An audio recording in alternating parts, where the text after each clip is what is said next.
Tax cut ಆಗ್ದಲೆ ನಿಮ್ಮ ಸಂಬಳ ಪೂರ್ತಿಯಾಗಿ ನಿಮ್ಮ ಬ್ಯಾಂಕ್ ಅಕೌಂಟ್ಗೆ ಬರ್ಬೇಕಾ? ಪ್ರಾಬ್ಲಮ್ ನಿಮ್ಮ ಇನ್ಕಮ್ ಅಲ್ಲ, ನಮ್ಮ ಕಂಟ್ರಿ ಹಾಕ್ತಿರೋ ಟ್ಯಾಕ್ಸ್ ಅಲ್ಲಿ ಇರೋದು. You are not broke. ಇಂಡಿಯಾದ ಟ್ಯಾಕ್ಸ್ ನಿಮ್ಮ ಇನ್ಕಮ್ ಅನ್ನ ತಿಂತಿದೆ.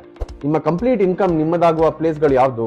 ಹೈಯರ್ ಟ್ಯಾಕ್ಸ್ ಇಂದ ತಪ್ಪಿಸ್ಕೊಳ್ಳಕ್ಕೆ ನಾವು ಯಾವ ಟಾಪ್ ಕಂಟ್ರೀಸ್ ಗಳಿಗೆ ಹೋಗ್ಬೋದು? ಇದನ್ನ ನಾನು ನಿಮಗೆ ತಿಳಿಸ್ಕೊಡ್ತೇನೆ. United Arab Emirates,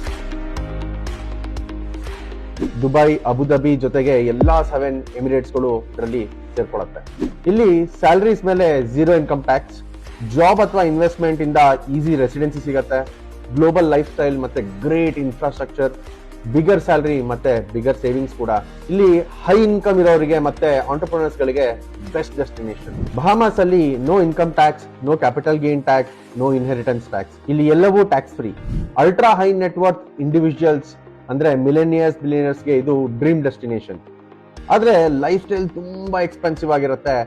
long term stay ಮಾಡಕ್ಕೆ ನೀವು ಹ್ಯೂಜ್ ಇನ್ವೆಸ್ಟ್ಮೆಂಟ್ ಕೂಡ ಮಾಡಬೇಕಾಗತ್ತೆ. ಮೊನಾಕೋ ಅಲ್ಲಿ ಫ್ರೆಂಚ್ ಸಿಟಿಸನ್ಸ್ ಬಿಟ್ರೆ ಬೇರೆ ಕಂಟ್ರಿ ಸಿಟಿಸನ್ಗೆ ಪರ್ಸನಲ್ ಇನ್ಕಮ್ ಟ್ಯಾಕ್ಸ್ ಇಲ್ಲ. ಸೆಲೆಬ್ರಿಟೀಸ್, F1 ಡ್ರೈವರ್ಸ್, ಬಿಲಿಯನರ್ಸ್ ಗಳಿಗೆ ಅಟ್ರಾಕ್ಟ್ ಮಾಡೋ ಕಂಟ್ರಿ ಇದು. ಆದ್ರೆ ಎಂಟ್ರಿ ಸಿಗಕ್ಕೆ ಸೀರಿಯಸ್ ಫಿನಾನ್ಷಿಯಲ್ ವರ್ತನ ನಾವು ಅವರಿಗೆ ತೋರಿಸಬೇಕಾಗತ್ತೆ. ವನುವಾಟು, ಇಲ್ಲಿಯೂ ಇನ್ಕಮ್ ಮತ್ತೆ ಕ್ಯಾಪಿಟಲ್ ಗೇನ್ಸ್ ಪ್ರಾಫಿಟ್ ಮೇಲೆ 0 ಟ್ಯಾಕ್ಸ್. ಇನ್ವೆಸ್ಟ್ಮೆಂಟ್ ಮಾಡಿ ಸಿಟಿಜನ್ಶಿಪ್ ಕೂಡ ತಗೋಬಹುದು. ಬಿಗ್ ಸಿಟಿ ಲೈಫ್ ಬೇಡ ಅಂದ್ರೆ ಟ್ಯಾಕ್ಸ್ ಫ್ರೀ ಬೇಸ್ ಅನ್ನ ಎಂಜಾಯ್ ಮಾಡೋರಾದ್ರೆ ನೀವು ನಿಮಗೆ ಬೆಸ್ಟ್ ಸಿಟಿ ಆಗಿರುತ್ತೆ. ಡಿಜಿಟಲ್ ನೊಮ್ಯಾಡ್ಸ್ ಮತ್ತೆ ರಿಮೋಟ್ ಆಂಟರ್ಪ್ರಿನರ್ಸ್ ಗಳಿಗೆ favourite destination. Bulgaria, European union ಅಲ್ಲಿ ಲೋಯೆಸ್ಟ್ ಟ್ಯಾಕ್ಸ್ ರೇಟ್, ಕೇವಲ 10% ಫ್ಲಾಟ್ ಟ್ಯಾಕ್ಸ್ ಇರುತ್ತೆ. ಯುರೋಪ್ ನ ಮೆಜಾರಿಟಿ ಕಂಟ್ರೀಸ್ ಗಿಂತ ಚೀಪ್ ಆಗಿದೆ. ಮತ್ತೆ ನಿಮಗೆ EU ರೀಜನ್ ಗೆ ಫ್ರೀ ಎಂಟ್ರಿ ಕೂಡ ಸಿಗುತ್ತೆ. ಫ್ರೀಲಾನ್ಸರ್ಸ್, ಸ್ಟಾರ್ಟ್ಅಪ್ಸ್ ಮತ್ತೆ ಟೆಕ್ ಪ್ರೊಫೆಷನಲ್ಸ್ ಗೆ ಇಷ್ಟ ಆಗೋ ಜಾಗ ಇದು. ಮಾಲ್ಟಾ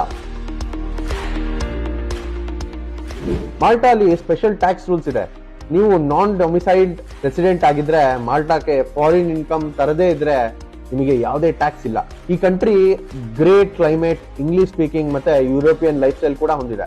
ನಿಮ್ಗೋಸ್ಕರ ಒಂದು ಇಂಪಾರ್ಟೆಂಟ್ ಟ್ರೂತ್ ಬಾಂಬ್ ಅಂದ್ರೆ ನೀವು ಯಾವ ಪಾಸ್ಪೋರ್ಟ್ ಹೋಲ್ಡರ್ ಅನ್ನೋದು ಇಂಪಾರ್ಟೆಂಟ್ ಅಲ್ಲ, ನಿಮ್ಮನ್ನ ಟ್ಯಾಕ್ಸ್ ರೆಸಿಡೆಂಟ್ ಅಂತ ಕನ್ಸಿಡರ್ ಮಾಡ್ತಿರೋ ಕಂಟ್ರಿ ಯಾವುದು ಅನ್ನೋದು ಬಹಳ ಇಂಪಾರ್ಟೆಂಟ್ ಆಗುತ್ತೆ. ನೀವು NRI ಆಗಿದ್ರೆ, ನೀವು ನಿಮ್ಮ ಲೈಫ್ ಸ್ಟೈಲ್ ಅನ್ನ ಬದಲಾಯಿಸಿದ್ರೆ, ಇಂಡಿಯಾದಲ್ಲಿ 182 ಡೇಸ್ ಗಿಂತ ಕಡಿಮೆ ಟೈಮ್ ಸ್ಪೆಂಡ್ ಮಾಡಿದ್ರೆ ಮತ್ತು ಫಾರಿನ್ ರೆಸಿಡೆನ್ಸಿ ರೂಲ್ಸ್ ಗಳನ್ನ ಫಾಲೋ ಮಾಡಿದ್ರೆ ಆಗ ಮಾತ್ರ ನೀವು ಇಂಡಿಯಾದ ಗ್ಲೋಬಲ್ ಟ್ಯಾಕ್ಸೇಷನ್ ಇಂದ ತಪ್ಪಿಸ್ಕೊಬಹುದು. ದೇಶದ ಗ್ರೋತ್ ಮತ್ತೆ ನೀವು ಕಷ್ಟಪಟ್ಟು ದುಡಿಯೋದು ಎರಡನ್ನೂ ಕನ್ಸಿಡರ್ ಮಾಡಿ ಇಂಡಿಯಾದ ಟ್ಯಾಕ್ಸ್ ಎಷ್ಟು ಪರ್ಸೆಂಟೇಜ್ ಇರಬೇಕು ಅಂತ ಹೇಳಿ ಕಮೆಂಟ್ ಮಾಡಿ ಹೇಳಿ.